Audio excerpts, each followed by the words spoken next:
So hello guys, welcome to the first ultra advanced class of this session, and the topic that we're going to take up today is electrostatics. आप सब ने electrostatics का chapter 1 NCERT का ख़त्म कर लिया, I am assuming. तो आज की क्लास हम शुरू करेंगे थोड़े से आसान क्वेश्चन से। शुरू के 10 से 15 मिनट में आपको कुछ HC वर्मा के जो अच्छे क्वेश्चन हैं, हालांकि I will be coming up with the solutions of HC Verma very soon of all the questions. मैं उनको बना रहा हूँ, तो आई होप कि नेक्स्ट वीक में मैं अप टू 52 क्वेश्चन तक उसमें डाल दूँगा।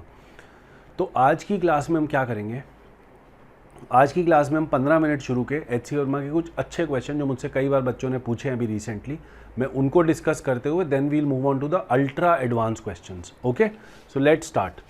सो this is question number 22, HC Verma का question number 22 of exercises. Question में बोला two identical balls each having a charge of इतना एंड मास ऑफ इतना are suspended by a common point by two insulating strings each of. अब देखो, मैं इस question को न्यूमेरिकल की तरह नहीं कर रहा हूँ, न्यूमेरिकल की तरह आप इसको खुद ट्राई करें। क्वेश्चन में बोला है कि दो रस्सियाँ हैं इस तरह से, एक कॉमन पॉइंट से दो थ्रेड से दो चार्जेस को इस तरह से हैंग कर दिया। ठीक है, ये रस्सी की लंबाई दे रखी है 50 centimetre. This is also the same. The distance between these two charges, इनको Q मान लेते हैं, इसको मैं L ही मानूंगा, मैं तो आपको बता रहा हूँ ये दे रखा है। इन दोनों के बीच के डिस्टेंस को हम R मान लेते हैं, ये R भी दे रखा है 5 centimetre. Now when I release them from here they are not under equilibrium, वो भी इक्विलिब्रियम में नहीं है, तो आप इनको जब छोड़ेंगे तब की बात कर रहा है, और सिर्फ इसी मोमेंट की बात करनी है, इसके बाद क्या होगा उससे हमको कोई मतलब नहीं है। तो जब आप इसको छोड़ेंगे तो ये Q जो है, इसके ऊपर एक बाहर की साइड फोर्स लग रही होगी जिसकी वैल्यू होगी KQ² अपॉन R²। ये इलेक्ट्रिकल फोर्स है। एक इसके ऊपर नीचे फोर्स लग रही होगी, मास दे रखा है इस बॉडी का mg, और एक इस पर टेंशन लग रही होगी। येस और नो, येस और नो। अब देखो, अब यहाँ से जब इस चार्ज को छोड़ा जाएगा तो चार्ज ऐसे भागेगा उस साइड। आई एम एज्यूमिंग कि ये वाली फोर्स ज़्यादा होगी, बहुत ज़्यादा होगी, जिसकी वजह से ये चार्ज और आगे जाने की टेंडेंसी रखेगा। अब देखो, जब भी इस तरह की सिचुएशन होती है कि एक बॉडी को हमने एक थ्रेड से हैंग कर रखा होता है, तो आपको एक कॉन्सेप्ट याद रखना है, बड़ा इंपॉर्टेंट कॉन्सेप्ट है। अच्छा, यहाँ पे चार्ज रेस्ट पे भी होगा, ये वाला, ये बॉडी को हमने रेस्ट से छोड़ा, ये भी रेस्ट पे और ये भी रेस्ट पे। तो जो इंपॉर्टेंट कॉन्सेप्ट जो हमको ध्यान में रखना है वो ये है कि ये जो रस्सी है ना, इसके परपेंडिकुलर एक डायरेक्शन बना रहा हूँ, ऐसे इसके परपेंडिकुलर डायरेक्शन बना रहा हूँ, इसको मैं एक्स एक्सिस बोल रहा हूँ और रस्सी को मैं वाई एक्सिस बोल रहा हूँ। ठीक है, अब देखो, ऐसे क्वेश्चंस में एक चीज़ आपको हमेशा ध्यान रखनी है, बॉडी रेस्ट पे है, बॉडी रेस्ट पे, अंदर की तरफ टेंशन लग रही है T, तो इस फोर्स का भी कुछ कंपोनेंट होगा जो ऐसे बाहर की तरफ लग रहा होगा, ऐसे बाहर की साइड, इस फोर्स का कंपोनेंट। लेटस से इस एंगल को मैं थीटा मान रहा हूँ। ठीक है, इस थीटा की वैल्यू मैं निकाल सकता हूँ। कैसे निकाल सकता हूँ, देख लो आप। इस थीटा को मैं बोल सकता हूँ कि कॉस थीटा जो होगा वो होगा 2.5 डिवाइडेड बाई 50। कॉस थीटा होगा 2.5 डिवाइडेड बाई 50, तो वो मैं निकाल सकता हूँ। तो ये अगर थीटा है तो ये एंगल भी थीटा है, तो KQ² बाई R² का इस साइड कॉम्पोनेंट क्या है, KQ² by R² into cos theta, और इसका भी कॉम्पोनेंट है इस साइड, वो क्या है, mg साइन थीटा। यस और नो। तो अगर इस एंगल को थीटा माना, इसको थीटा मानता तो सिचुएशन अलग होती, मैंने इसको थीटा मान लिया, इट इज़ ओके। तो ये दोनों फोर्सेज ऐसे लग रही हैं। ठीक है, अब सवाल ये उठता है, उसने क्वेश्चन में जो सबसे इंपॉर्टेंट पार्ट आपसे पूछा है, शुरू के एक दो पार्ट तो बहुत सिंपल है। तो फर्स्ट पार्ट में पूछा इलेक्ट्रिकल फोर्स निकालो, इलेक्ट्रिकल फोर्स आप निकाल लोगे KQ² बाय R² से। सेकेंड पार्ट में उसने बोला the components of resultant force on it along and perpendicular to the string. तो अब देखो, resultant force along the string कितनी होगी, ये डायरेक्शन अलॉन्ग द स्ट्रिंग है, this is along the string. तो अलॉन्ग द स्ट्रिंग बेटा ऑलवेज रिमेंबर नेट फोर्स हमेशा जीरो होती है। अगर बॉडी सर्कुलर पाथ में जा सकती है, जैसे ये जो पेंडुलम टाइप चीज़ है, ये सर्कुलर पाथ में जा सकती है ऐसे ऐसे, लेकिन यहाँ पे रेस्ट पे है ये। तो जब कोई बॉडी सर्कुलर पाथ में जा सकती हो लेकिन वो रेस्ट पे हो किसी पर्टिकुलर मोमेंट पे, तो उस वक्त net force along the string is zero. लिख लो इस चीज़ को, net force along the string will be zero. That means the only force that this body will be experiencing will be in this direction. तो इस direction में देखें तीन forces हैं total, एक टेंशन, एक KQ² बाय R² और एक mg। ये जो टेंशन है इसका कंपोनेंट एक्स डायरेक्शन में होगा नहीं, क्यों? क्योंकि टेंशन वाई डायरेक्शन में है। तो k Q square by r square का इधर कंपोनेंट होगा कितना? K Q square divided by r square. ध्यान से देखना, k Q square by r square, इधर की तरफ कॉस हो गया था तो इस तरफ क्या होगा? Sine theta. यस और नो? और एम जी का इधर कंपोनेंट क्या होगा? ऐसे एम जी का इधर कंपोनेंट होगा m g cos theta, right. Now आपको कॉस थीटा साइन थीटा मैंने बता दिया, आप ट्राइंगल से निकाल सकते हो। K Q square by r square आप निकाल सकते हो, एम आपको पता है तो एम जी कॉस थीटा भी आप निकाल सकते हो। तो आप इस फोर्स को निकालिए, आप इस फोर्स को निकालिए और चेक कर लीजिए कि कौन सी फोर्स ज़्यादा है, और जो भी फोर्स ज़्यादा होगी उसमें से दूसरी को माइनस कर देना, नेट फोर्स आपके सामने आ जाएगी। तो मैं लिख रहा हूँ नेट फोर्स जो होगी दैट विल बी इसका और इसका डिफरेंस जो होगा, let's say this force is F1 इसको मैं F2 बोल रहा हूँ, तो F1 माइनस F2 का मॉड। Is it clear? तीसरी चीज उसने बोली टेंशन निकालो, तो टेंशन निकालने के लिए बेटा इस तरफ नेट फोर्स 0 है along the string. Always remember, अगर बॉडी ये रेस्ट पे है तो along the string net force 0 होती है, ठीक है? क्योंकि स्ट्रिंग के अलोंग तो मोशन हो नहीं सकता ना, ये इधर तो जा नहीं सकती, मतलब ये it can't move in this direction, it can only move perpendicular to the string, always remember. तो अगर मैं बोलता है टेंशन निकालो, तो टेंशन जो होगी वो इन दोनों के सम के बराबर हो जाएगी। और आखिरी चीज़ जो उसने पूछी है कि इस बॉडी की एक्सेलरेशन निकालो। हमने नेट फोर्स निकाल लिया बेटा बॉडी पे, डिवाइड कर देना मास से, ये आ जाएगी acceleration. Is it clear? This is the question, question number 51। ये एम है, ये क्यू है। आपको बोला गया ये अपनी मीन पोजीशन पे था स्प्रिंग अभी, और इस पोजीशन पे आपने अचानक से एक इलेक्ट्रिक फील्ड को ऑन कर दिया। तो जब इलेक्ट्रिक फील्ड ऑन हो जाएगा तो उस वक्त इस चार्ज के ऊपर एक यूनिफॉर्म फोर्स Q इंटू ई लगना शुरू हो जाएगी, किस तरफ? टुवर्ड्स राइट, ठीक है? सो this is Q into E. Now this spring will now be pulled, spring को खींचा जाएगा, और जिस मोमेंट पे क्यू ई की वैल्यू के एक्स के बराबर होगी वहाँ पर ये स्प्रिंग इक्विलिब्रियम पे होना चाहिए, लेकिन ये रुक नहीं पाएगा वहाँ पे। मैं ये बोल रहा हूँ कि थोड़ा सा आगे चलने के बाद यहाँ पे एक्स इक्वल टू 0 है, थोड़ा सा आगे चलने के बाद एक सिचुएशन ऐसी आएगी कि इस पे जो राइट की तरफ फोर्स लग रही है क्यू ई, और लेफ्ट की तरफ जो लगना शुरू हो जाएगी के एक्स, ये एक्स चल चुका है लेट से, ये दोनों फोर्सेस एक दूसरे को बैलेंस तो करेंगी, यही इसकी इक्विलिब्रियम पोजीशन है। लेकिन आप सोचो इससे पहले जब ये आ रहा था ऐसे, तो रास्ते में इसके ऊपर क्यू ई लग रही थी, और वो क्यू ई के एक्स से ज़्यादा थी रास्ते में, क्योंकि एक्स अभी उतना खिंचा नहीं था, स्प्रिंग अभी उतना खिंचा नहीं था। तो this point is the point of equilibrium, no doubt about it. This should be the place where the block should have stopped. अगर आप इस ब्लॉक को दबा के रखते हैं ऐसे इस तरफ, और हल्का हल्का आने देते इस तरफ, क्योंकि देखो शुरू में के एक्स तो बेटा बहुत कम है, शुरू में तो इनफैक्ट के एक्स 0 है, अचानक से ये क्यू ई लगना शुरू हो गया टुवर्ड्स राइट, तो उसकी वजह से क्या होगा, ये जो ब्लॉक है ये थोड़ा खिंच खिंच के यहाँ तक पहुँचेगा, और रास्ते में स्पीड भी गेन कर चुका होगा, so it will not be able to stop here, ये इससे ओवरशूट करके आगे जाके रुकेगा। तो लेट्स से ये ब्लॉक यहाँ जाके रुकता है, इस डिस्टेंस को हम y मान लेते हैं, और ये x हो जाएगा, ये मीन पोजीशन है नए वाली, और ये पोजीशन है राइट एक्सट्रीम,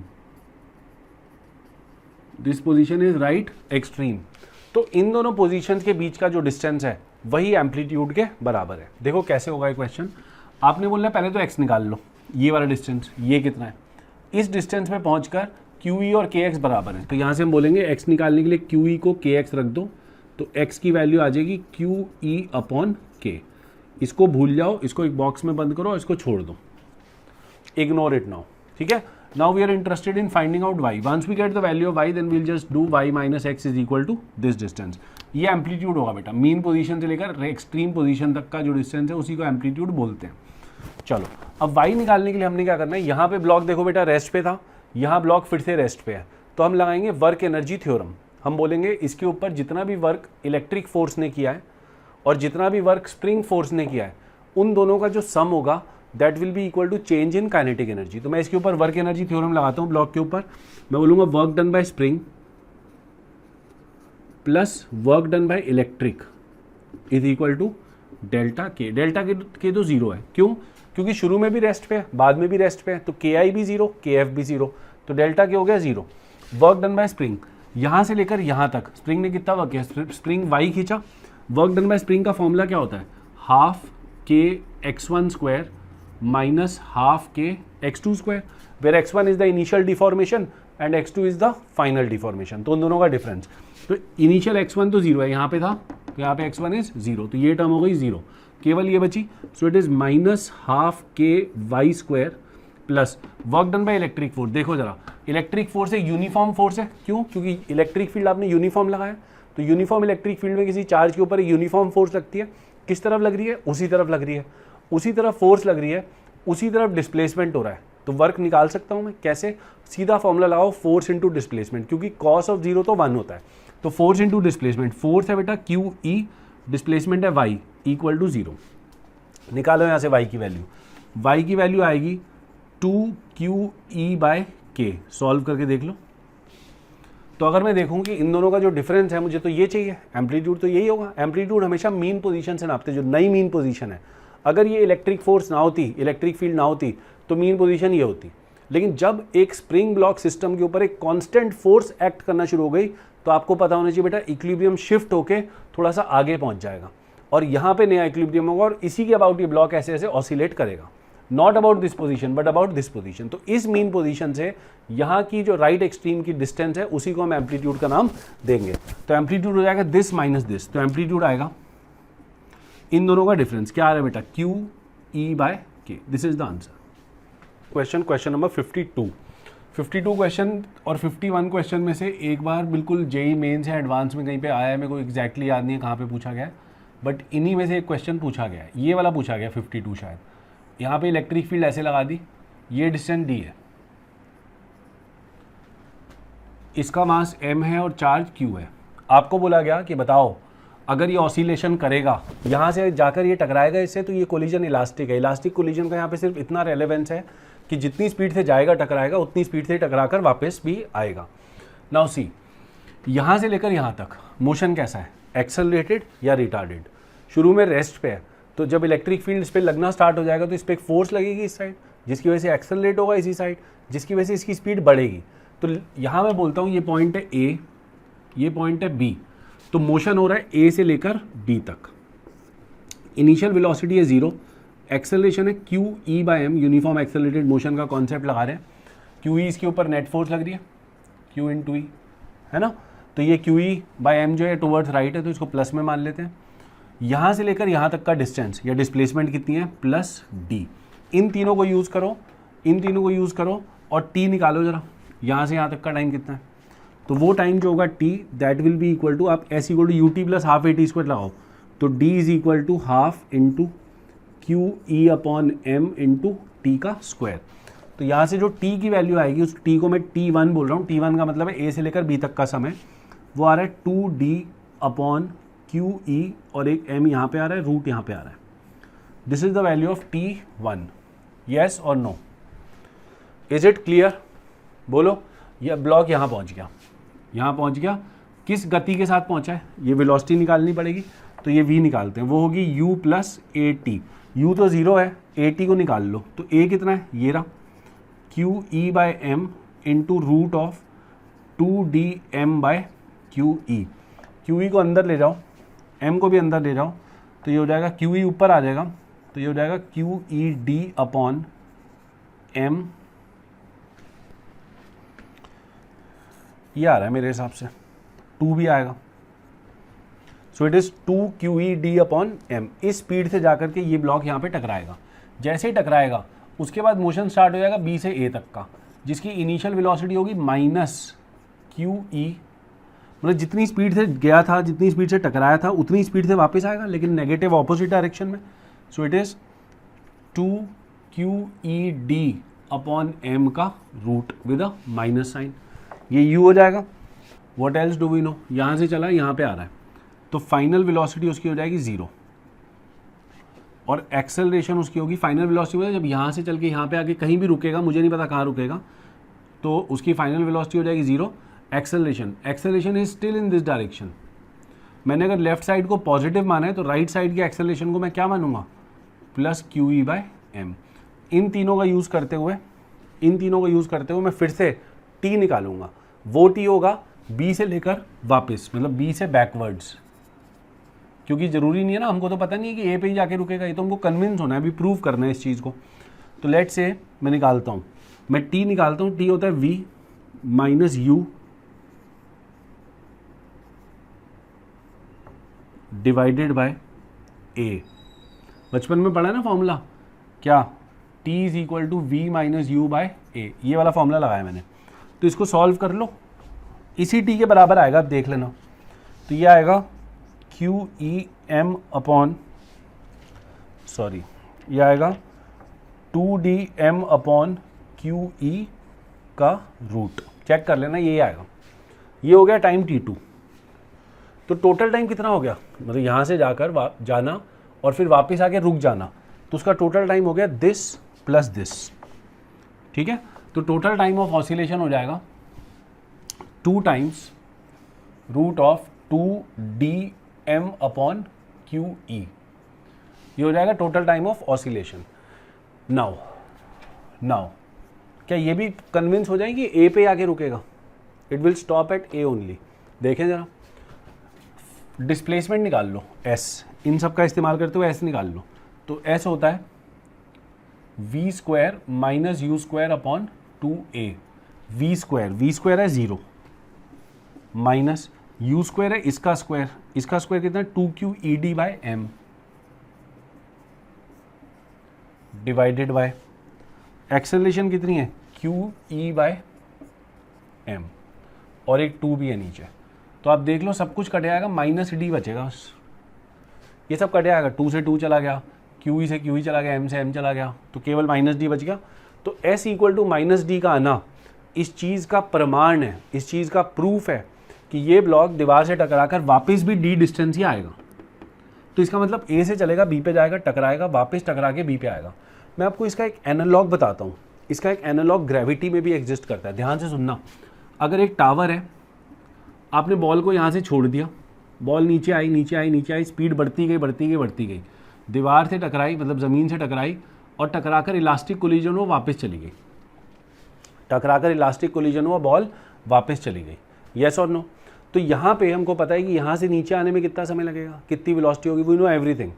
उसके बाद यहाँ से टकरा के मुझे पता है अगर इलास्टिक कोलिजन होगा तो वापस इसी हाइट पे जाएगी, हाँ या ना। तो बिल्कुल सेम वही कॉन्सेप्ट है, बॉडी यहाँ से चली, स्पीड बढ़ रही है, टक्कर हो गई, वापस हो गई, और सेम वेलोसिटी से वापस हो गई, बिल्कुल सेम वही वाली सिचुएशन, यस और नो। इसके जो रिजल्ट्स हैं वो सारे रिजल्ट्स यहाँ भी लग जाते हैं। जैसे कि अगर मैं बोलूँ यहाँ से लेकर यहाँ तक का टाइम कितना है, जब h हाइट से नीचे कोई बॉडी आती है और फ्री फॉल में आती है तो टाइम कितना लगता है उसको, टाइम होता है रूट ऑफ 2h अपॉन जी। यहाँ पे एक्सेलरेशन कौन सी थी बेटा, ग्रेविटी। यहाँ पे एक्सेलरेशन क्या है, यहाँ पे एक्सेलरेशन है QE बाय m। तो अगर आप इस फॉर्मूले में आप g की जगह QE बाय m पुट कर दो, आप देख लो यही टाइम आ जाएगा। g की जगह पर ये पुट कर दो QE बाय m, तो 2d upon QE by m हो गया, तो यही टाइम आ गया। तो इसका मतलब जितना टाइम इस बॉडी को नीचे आने में लगता था उसका जो रिजल्ट था वो हमने यहाँ पे भी लगा लिया। दूसरी बात, जब ये बॉडी h हाइट से नीचे गिरती है तो इसकी वेलोसिटी कितनी होती है, रूट 2gh। आंसर क्या आता है, रूट 2, g की जगह QE बाय m लिख दो, चेक कर लो, यही आ रहा था। अरे ये तो रहा, यही तो आ रहा है, समझ गए बात को। तो ये वाली सिचुएशन बिल्कुल वही है जैसे वो बॉडी को टावर के ऊपर से हमने ड्रॉप किया। चलो तो बच्चों, अब अल्ट्रा एडवांस क्लास का हमारा आज का पहला क्वेश्चन के अंदर 4 क्यू चार्जेस, मतलब 4 equal small Q charges plus Q R placed on the vertices of a square. उस स्क्वायर की साइड ए दे रखी है, ये 4 एक प्लेन में पड़े हुए हैं चार्जेस, और इस स्क्वायर के सेंटर से z डिस्टेंस ऊपर एक माइनस क्यू चार्ज पड़ा हुआ है। आपको इस माइनस क्यू के ऊपर सबसे पहले फोर्स निकालनी है। तो देखें कैसे होगा। तो मैंने क्या करा, इस क्यू और इस क्यू को ले लिया कंसिडरेशन में, और इस क्यू की वजह से जो फोर्स होगी वो इस पर ऐसे होगी, ये रेड कलर की लाइन समझ रहे हैं, और इसकी वजह से ऐसे होगी। ये दोनों फोर्सेस बराबर होंगी, क्यों, क्योंकि इस चार्ज से और इस चार्ज से इसका जो डिस्टेंस है ये दोनों बराबर है। कितना है डिस्टेंस, देखो बेटा जरा, ये अगर a है तो ये डायगोनल का आधा। अब अल्ट्रा एडवांस क्लास में नहीं बताऊंगा कैसे आया, a by root 2, this is a by root 2 and this is z। तो ये डिस्टेंस कितना हो गया, this is root of a by root 2 का स्क्वायर प्लस z का स्क्वायर। ये वाला डिस्टेंस हमने निकाल लिया। अब इस फोर्स को F बोल देते हैं, इस फोर्स को F बोल दिया, इस फोर्स को भी F बोल दिया। कूल। इस एंगल को थीटा ले लेते हैं, तो ये एंगल भी थीटा हो गया। कूल। तो ये F का कौन सा कंपोनेंट नीचे की तरफ लग रहा है बताओ आप? इस F का cos थीटा कंपोनेंट होगा नीचे की तरफ, और इस F का भी इधर कंपोनेंट cos थीटा ही होगा। तो दोनों F का नीचे की तरफ cos थीटा लग रहा है। यस और no? Can we find out the value of cos theta? बिल्कुल, मैं आपको बताता हूँ। ध्यान दो बेटा इस ट्राइंगल पे, this is the right angle triangle, ये वाला। तो इसका cos निकालना है इस एंगल का, तो यहाँ पे लिखता हूँ cos of theta is equal to, cos theta होगा बेस, है ना? क्योंकि देखो एंगल, राइट एंगल कौन सा है? ये वाला। इस ट्राइंगल में right angle is this angle, तो उसके सामने ये वाली साइड तो हाइपोटेन्यूज हो गई। यस और नो? तो अगर इस एंगल की बात करूँगा तो ये बेस है इस एंगल के लिए, तो हम बोलेंगे cos थीटा होगा z अपॉन ये वाली side. So this is a square by 2 plus z square का root. This is the value of cos theta. थोड़ा और अच्छे से लिखना चाहते हो तो लिख लेते हैं। ये हो जाएगा √2z डिवाइडेड बाय, ये √2 ऊपर आ गया, a square plus 2z square, ये पूरा का पूरा रूट में। Is it clear? cos theta आ गया मेरे पास। F में कूलम्स लॉ से निकाल लूँगा, इस माइनस Q और इस Q के बीच में जो फोर्स है वो है F।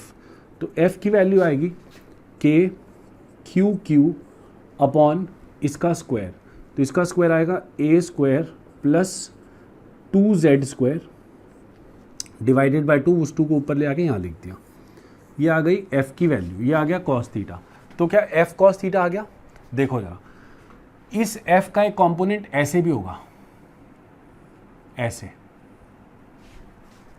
हाँ है ना भाई? F के दो कंपोनेंट हो गए, एक ऐसे और एक ऐसे। मतलब आई एम एज्यूमिंग कि ये वाला जो प्लेन है, ये रेड ट्राइंगल का जो प्लेन है, मैं उसमें कंपोनेंट कर रहा हूँ। ये डायरेक्शन y हो गई और ये डायरेक्शन x हो गई। इस प्लेन की बात हो रही है जो रेड ट्राइंगल है। Can you imagine? थोड़ा इमेजिनेशन का 3D क्वेश्चन है। तो ये वाला कंपोनेंट होगा f साइन थीटा, और इस f का इधर कंपोनेंट होगा f साइन थीटा, वो तो कट जाएंगे। तो इन दोनों चार्जेस की वजह से जो नेट फोर्स लगी इसके ऊपर, वो ऐसे अंदर की तरफ लगी। क्या सेम सिचुएशन इन दोनों के लिए बोली जा सकती है?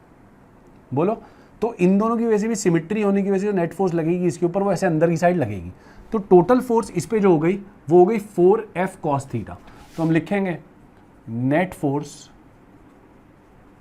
On minus Q is equal to 4F cos theta, which is equal to 4 into F की वैल्यू ये लिखी हुई है, पुट कर दो। So it is 2K QQ upon a square plus 2z square into cos theta आपके सामने ये लिखा हुआ है। cos थीटा है √2z divided by a square plus 2z square का रूट, ये cos थीटा है।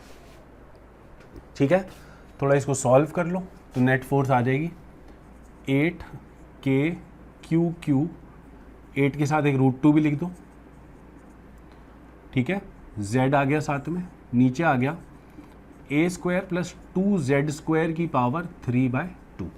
सो this is the net force acting on, this is the net force acting on this minus Q, जिसको कि मैंने इसके सेंटर से z distance ऊपर रख दिया था। Now second part of the question में उसने बोला है कि क्या ये फोर्स रिस्टोरिंग है।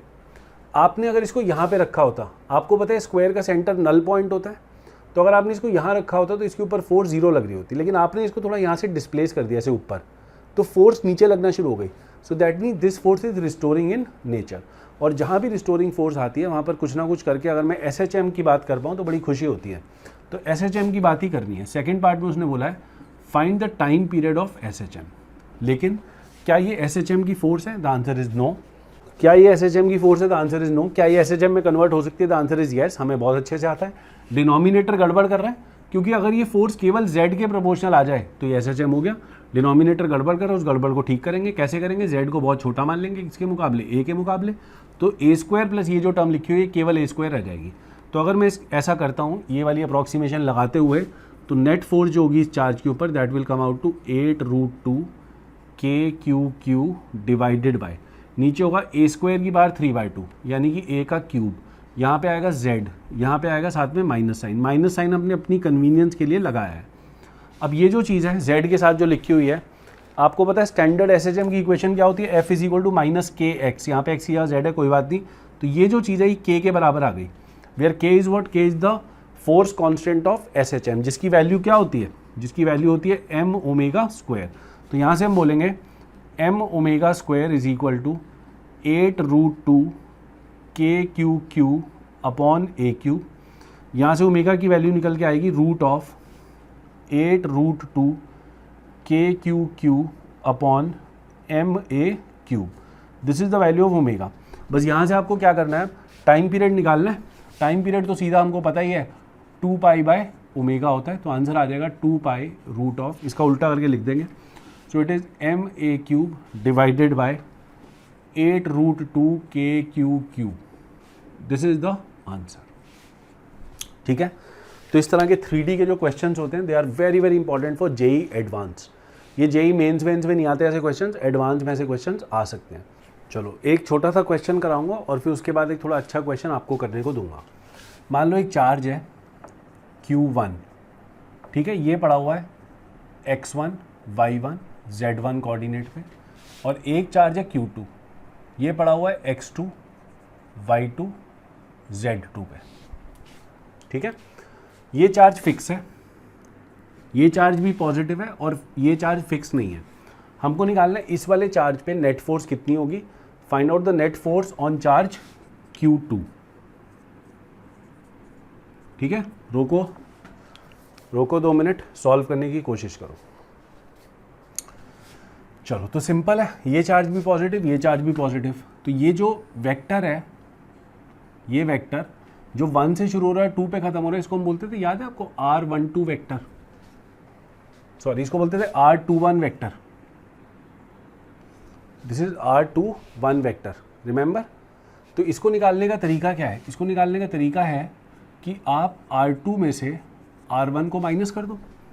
R2 क्या है, X2 i cap plus Y2 j cap plus Z2 k cap, तो यहाँ से आ जाएगा X2 minus X1 i cap plus Y2 minus Y1 j cap plus Z2 minus Z1 k cap. ये R21 आ गया। अब अगर मुझे R21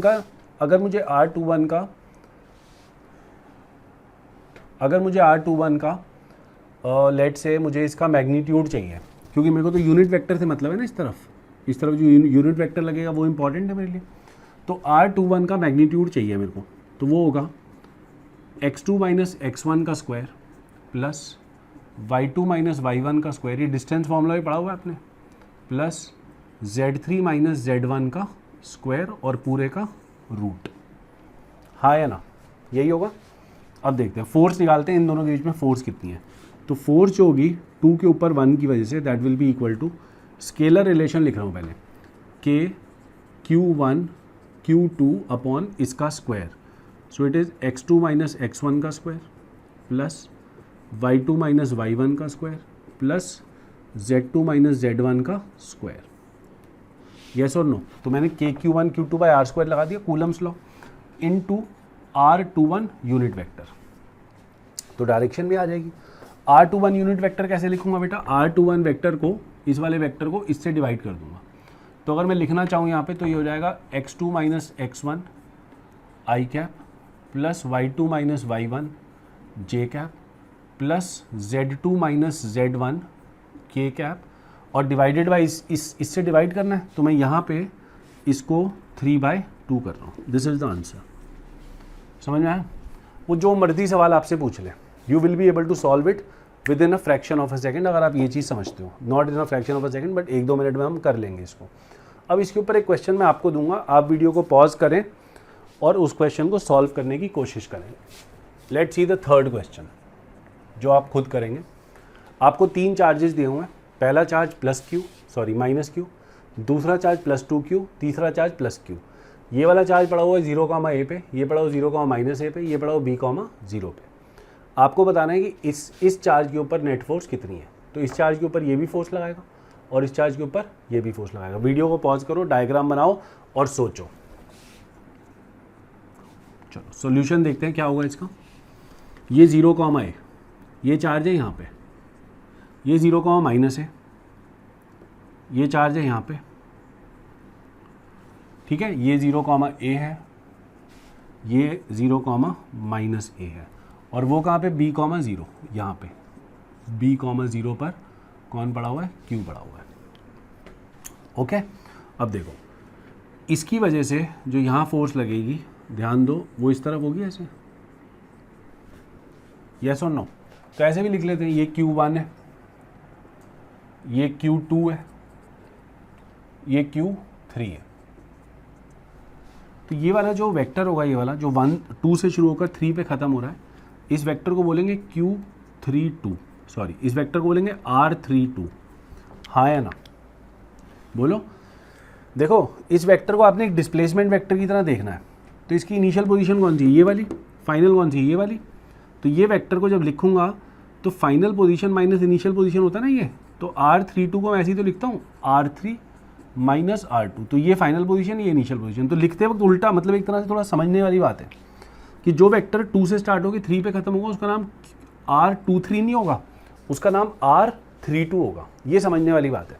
तो ये vector R32, R3 minus R2, ध्यान दो R3 कितना है बेटा, R3 लिख दूँ यहाँ पे, R3 है BI कैप और R2 है -AJ कैप और R1 है AJ कैप, यहाँ पे लिख देते हैं। तो R3 आएगा BI कैप माइनस R2 कितना है -AJ कैप, तो ये आ जाएगा BI cap plus AJ cap. So this is R32, हाँ या ना, दिस इज R32, ये वाला वेक्टर। उसी तरह से अगर मैं यहाँ पे देखूँ, देखो अब मुझे पता है ये चार्ज पॉजिटिव है, तो इस प्लस और इस प्लस के बीच में जो फोर्स लगनी है, जिसको मैं F1 बोलूँगा या जिसको मैं F2 बोलूँगा, वो फोर्स ऐसे लगनी है। और जो इन दोनों के बीच में फोर्स लगनी है, वो फोर्स बेटा ऐसे लगनी है। यस और नो। तो इस तरफ फोर्स लगनी थी, मुझे पता था, मैंने इसीलिए इधर की तरफ वेक्टर निकाला। अब इन दोनों के बीच में फोर्स ऐसे लगनी है, तो मैं ये वाला वेक्टर निकालने में इंटरेस्टेड हूँ, ये वाला, ये। इस वेक्टर का नाम क्या है, R। बोलो, सोचो जरा, 5-10 सेकंड दिमाग पे जोर डालो। इस वेक्टर का नाम, इस वेक्टर का फाइनल पोजीशन कौन सी है, ये वाली। इनिशियल कौन सी है, ये वाली। ये शुरू कहाँ से हो रहा है, 3 से, खत्म कहाँ हो रहा है, 1 पे। तो नाम सोचने में लगेगा 3-1 कि 3 से 1 तक, लेकिन नाम उल्टा होता है बेटा, नाम होगा R13। तो R13 जो वेक्टर है उसको लिखने के लिए बोलूँगा R1 माइनस R3। तो वो कितना हो जाएगा, R1 कितना है, AJ cap. So this is AJ cap minus R3 कितना है, BI कैप। तो ये हो गया minus BI cap plus AJ cap. So this is R13, हाँ या ना। तो मैंने इस तरफ फोर्स निकालनी है, मैंने इस तरफ एटलीस्ट वो वेक्टर निकाल लिया। इस तरफ फोर्स निकालनी है, तो इस तरफ का भी मैंने वेक्टर निकाल लिया। अब क्या बचा, अब तो कुछ नहीं बचा। अब तो मैं कूलम्स लॉ लगाऊंगा बस। देखो जरा, F2 निकालता हूँ मैं आपके सामने, ये वाली फोर्स। ये फोर्स होगी K यहाँ का Q इंटू यहाँ का Q, तो 2Q into Q, 2Q into Q upon ये डिस्टेंस कितना है, ये वाला।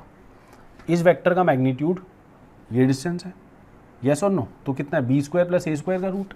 सो it is root of a square plus b square का होल स्क्वायर। कूलम्स लॉ लगा दिया, F2 का मैग्नीट्यूड लिख दिया। डायरेक्शन क्या है F2 की, वही डायरेक्शन जो इसकी है। इसकी डायरेक्शन क्या है बेटा, इसकी डायरेक्शन निकालने के लिए इसको अपने यूनिट वेक्टर से डिवाइड कर दो, तो यूनिट वेक्टर निकल जाएगा इसकी डायरेक्शन में। तो क्या आएगा, BI cap plus AJ cap divided by root of a square plus b square. Yes और नो। F2 निकल गई, ये वाली फोर्स आ गई हमारे हाथ में। क्या बची, F1। लिखते हैं फटाफट से। F1 जो होगी it will be equal to, इन दोनों के बीच में कूलम्स लॉ, इन दोनों के बीच में क्या होगा, K Q। आपको तो पता ही, जब स्केलर मैग्नीट्यूड लिख रहे होते हैं तो माइनस साइन का कोई मतलब नहीं बचता। डायरेक्शन हमने पहले ही देख लिया, इस साइड होगी, तो हमने R13 उस हिसाब से निकाल के रखा हुआ है। तो KQ डिवाइडेड बाय डिस्टेंस कितना बेटा, ये वाला, इसके मैग्नीट्यूड, इस वेक्टर का मैग्नीट्यूड, ये वेक्टर यही वाला तो है। और वैसे भी देख लो ना, ये ट्राइंगल की हाइपोटेन्यूज है, ये कितना है B, ये कितना है A, तो ये root of a square plus b square है, यहाँ से भी वही आ रहा है। So it is root of a square plus b square का होल स्क्वायर। ध्यान दो, इनटू अब इस तरफ डायरेक्शन भी लिखनी है मुझे, मैंने तो मैग्नीट्यूड लिखा है अभी, डायरेक्शन कैसे लिखूं? इस r13 का यूनिट वेक्टर r13 ये रहा, तो साथ में लिखा minus B I cap plus A J cap divided by root of a square plus b square. समझ में आया? और जो नेट फोर्स होगी बेटा that will be equal to the sum of these two, the sum of these two forces. Yes और no? करके बताऊं? करते हैं चलो। नेट फोर्स जो होगी f net that will be equal to, जो कॉमन आ सकता है ना इन दोनों में, यहीं पे देख के ले लो बेटा, बार बार लिखने की हिम्मत नहीं है, तो k Q square upon Q square यहाँ भी है, नीचे से क्या कॉमन आएगा? ए स्क्वायर प्लस बी स्क्वायर की पावर 3/2, ये सब में इधर भी है और इधर भी है। यस और नो? के क्यू स्क्वायर भी बाहर हो गया, तो यहाँ से क्या बचा? यहाँ से बचा 2b आई कैप और साथ में बचा 2a जे कैप माइनस, ध्यान दो ये सब कुछ बाहर होने के बाद अंदर क्या बचा? ये बचा 2b I cap plus 2a J cap minus b I cap plus a J cap. ये minus B I cap plus J, ये माइनस पूरे के बाहर नहीं है, ये ऐसे है ना, minus B I cap plus A J cap, तो ये प्लस ही आएगा। तो आंसर क्या आ गया? इसको तो भूल जाओ, ये तो कुछ कांस्टेंट है बेटा, सी लिख देता हूँ। यहाँ से देखो क्या आ रहा है, 2b माइनस बी कितना आ रहा है? b I cap plus 3a J cap. हाँ के ना? ये एफ नेट आ गई, एफ नेट आ गई, b I cap plus 3a J cap. तो इसका मतलब कुछ ऐसे होगी एफ नेट। उसका अगर एंगल पूछ लिया ये वाला alpha with the x axis, तो वो मैं निकाल सकता हूँ। आपको पता है कोई भी वेक्टर दे रखा हो, उसका एंगल अगर एक्स एक्सिस के साथ निकालना है तो आपने सीधा उसके वाई कंपोनेंट को इसके साथ डिवाइड कर देना है। कैसे? ये फोर्स है, ठीक है, इसका एक कंपोनेंट है ये, एक कंपोनेंट है ये, तो अगर ये एंगल का अल्फा टैन निकालना है तो दिस अपॉन दिस, तो Y component upon X component, तो Y component upon X component, तो अल्फा की वैल्यू आ गई tan इनवर्स 3a/b। क्लियर? तो बेटा आपको मैं एक चीज़ बताना चाहता हूँ, मतलब अभी क्लास ख़त्म नहीं हुई है, क्लास अभी बहुत चलेगी, अभी रुको थोड़ी देर। मैं आपको ये चीज़ बताना चाहता हूँ कि अगर आप IIT जाना चाहते हो तो इस तरह के क्वेश्चंस आपको करने पड़ेंगे। ये जो ऑनलाइन वीडियोस आपको दिखते हैं ना जहाँ पे टाइम पास होता है, उनको देखकर कुछ नहीं होना। इस तरह के क्वेश्चंस अगर आप करते हो घर पे बैठ के, तब जाके आपका कुछ सिलेक्शन का चांस बनेगा। समझ में आया? मतलब ऐसा ना हो कि इसको देखकर हमारी हवा निकल जाए, अरे यार ये कैसे होगा। You have to be strong, और वो स्ट्रॉन्ग हम कैसे होंगे? वो टाइम पास वाले वीडियोस देख के नहीं होंगे। तो आप अच्छे अच्छे क्वेश्चंस को घर पे अटैम्प्ट करो। मैं आपको और बहुत सारे क्वेश्चन शेयर करूँगा। मैं हर वीडियो में कोशिश करूँगा 10 से 12 इस तरह के क्वेश्चन, इससे कम लेवल नहीं होगा किसी भी क्वेश्चन का, उनको हम इस क्लास में डिस्कस करेंगे, ताकि जितने भी बच्चे जो IIT की तैयारी करना चाहते हैं, कि यूट्यूब पे मैंने बहुत वीडियोस देखे हैं, बहुत टाइम पास करते हैं लोग, है ना, बेसिक इन्फॉर्मेशन देने वाले तो बहुत हैं, लेकिन इस तरह के वीडियोस देने वाला मुझे तो कोई दिखा नहीं अभी तक। तो ऐसे वीडियोस को अगर आपके और भी कोई अच्छे स्टूडेंट्स हैं, उनके साथ भी शेयर करो। Is it clear? ठीक है, आगे चलते हैं। चलो, तो हमारा थर्ड क्वेश्चन थोड़ा सा ईजी है कंपैरेटिवली। थर्ड क्वेश्चन में आपको 2 स्ट्रिंग्स दे दी इस तरह से, ये Q दे दिया, M दे दिया, ये भी QM है। आपको इसके अंदर Q की वैल्यू निकालनी है M, L और थीटा की टर्म्स में। Q की वैल्यू निकालनी है M, L और थीटा की टर्म्स में। तो वीडियो को पॉज करो, ये इक्विलिब्रियम पे सिचुएशन, और करने की कोशिश करो।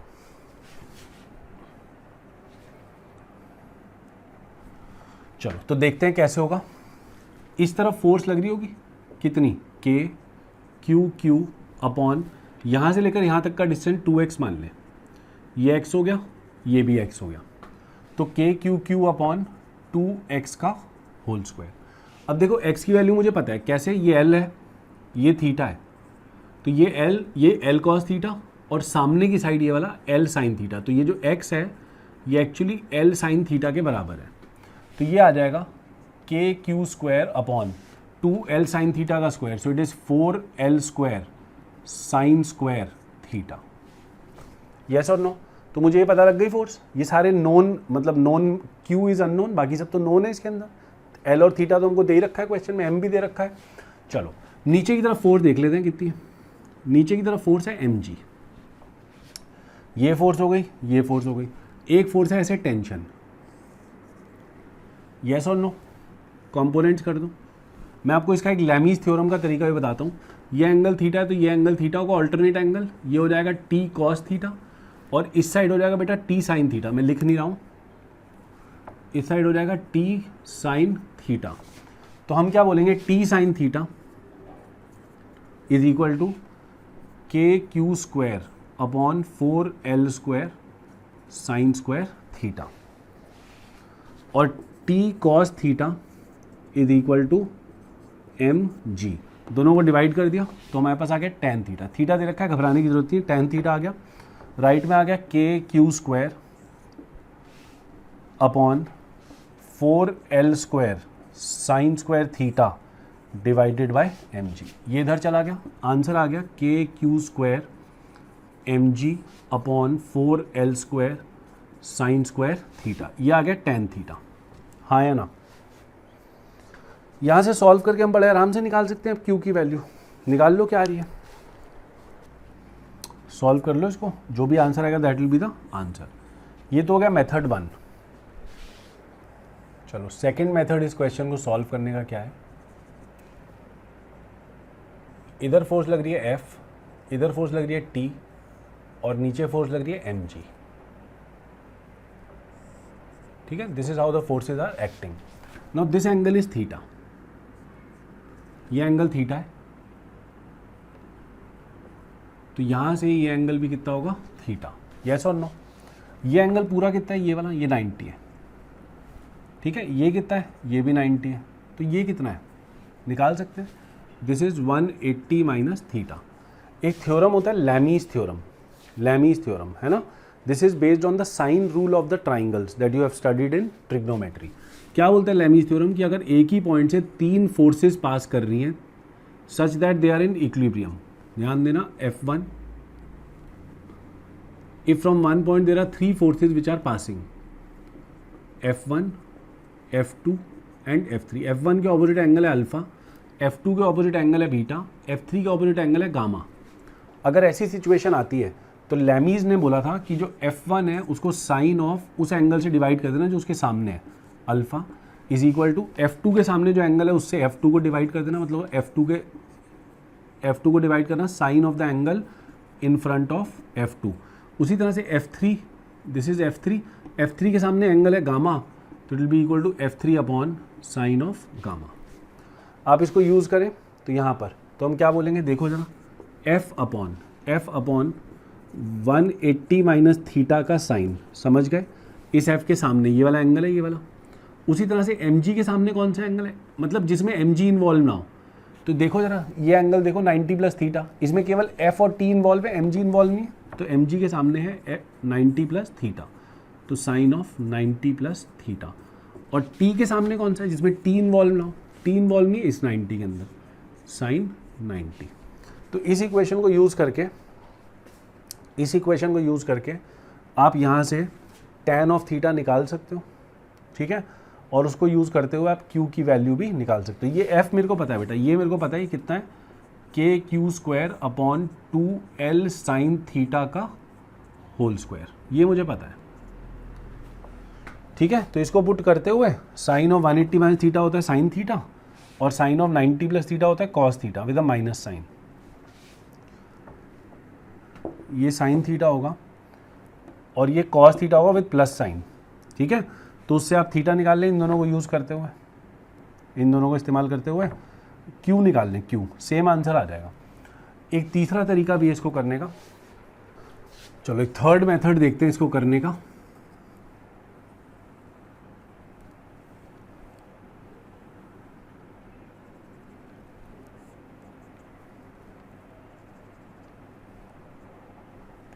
नीचे की तरफ फोर्स लग रही है mg और इस तरफ फोर्स लग रही है F,